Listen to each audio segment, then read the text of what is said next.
Well, there are many things not to like about the Biden administration's policies in the first year, but I think the most egregious, the most misguided, the most self-destructive have been this administration's energy policies.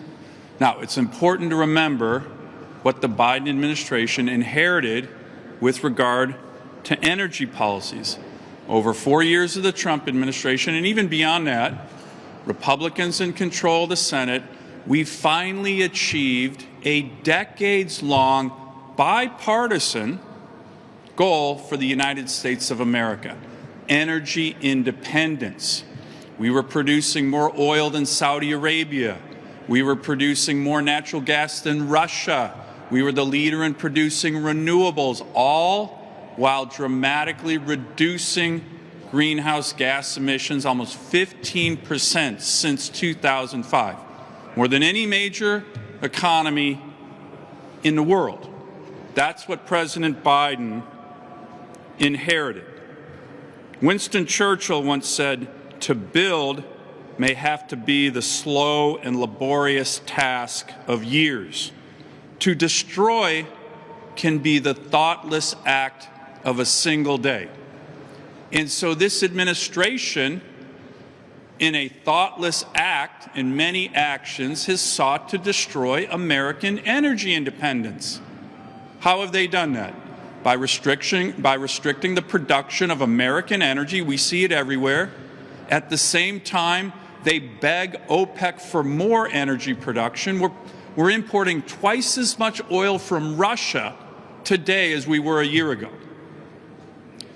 By killing key infrastructure like the Keystone Pipeline and then approving pipelines like Putin's pipeline, Nord Stream 2, and then by strong-arming American financial institutions with their climate czars like Gina McCarthy and John Kerry and their regulatory approach to not invest in American energy.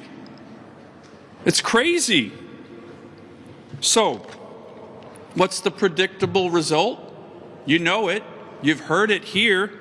High energy prices for American working families, some of which they purposely are trying to hoist on Americans. Pink slip for American energy workers. Talk to the building trades, the unions, the great unions that build American energy infrastructure. And empowering adversaries like Putin who use energy as a weapon.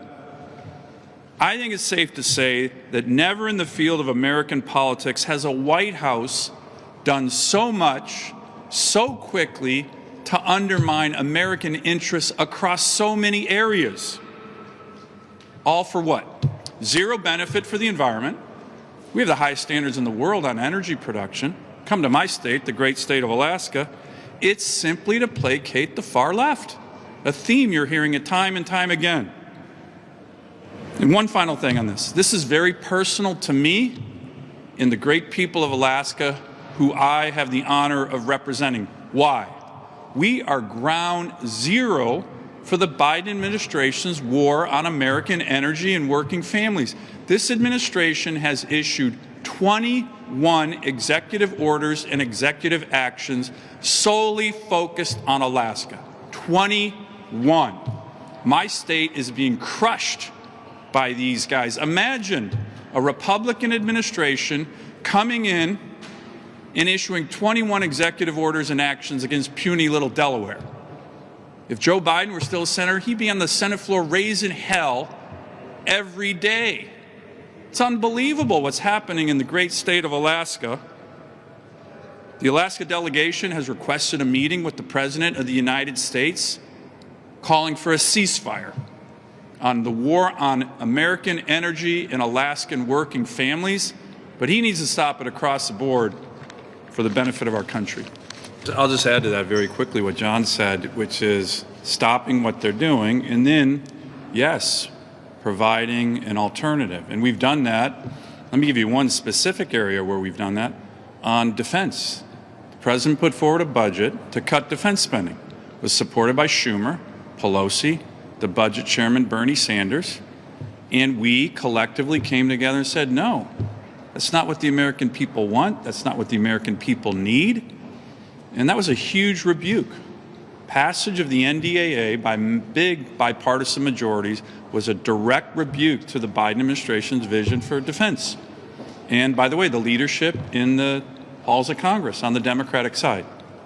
If you looked at what the House put forward in their NDAA and what we put forward in ours and what came out, we rejected almost all the far left craziness that they put in their defense bill. So stop their far left focus and put forward what the American people want, which on this one was strong defense, and we did that. And then I would just say on energy, stop that madness, as I just mentioned, and a number of us have put forward a very detailed plan that builds on the positive aspects of American energy independence. It's a no-brainer. That's been a bipartisan goal of American policy for decades, and they just have sought to destroy it with no real reason. So I think those are two areas. We're doing it already. Sure. I think one other area of bipartisan agreement that I've been talking to a number of senators on is getting the Ukrainians more weapon systems. Not just the Javelin, but anti-ship systems, anti-aircraft systems. And I think there's a number of us who are very interested in that on both sides of the aisle, trying to push the State Department to get on that much more quickly. But that's an area, in addition to sanctions, working with our NATO allies. You probably saw a number of our NATO allies are actually trying to get shipments of these kind of weapons to the Ukrainians. But that's another area that can happen quickly, and a number of us are pressing the State Department in particular to approve that much more rapidly.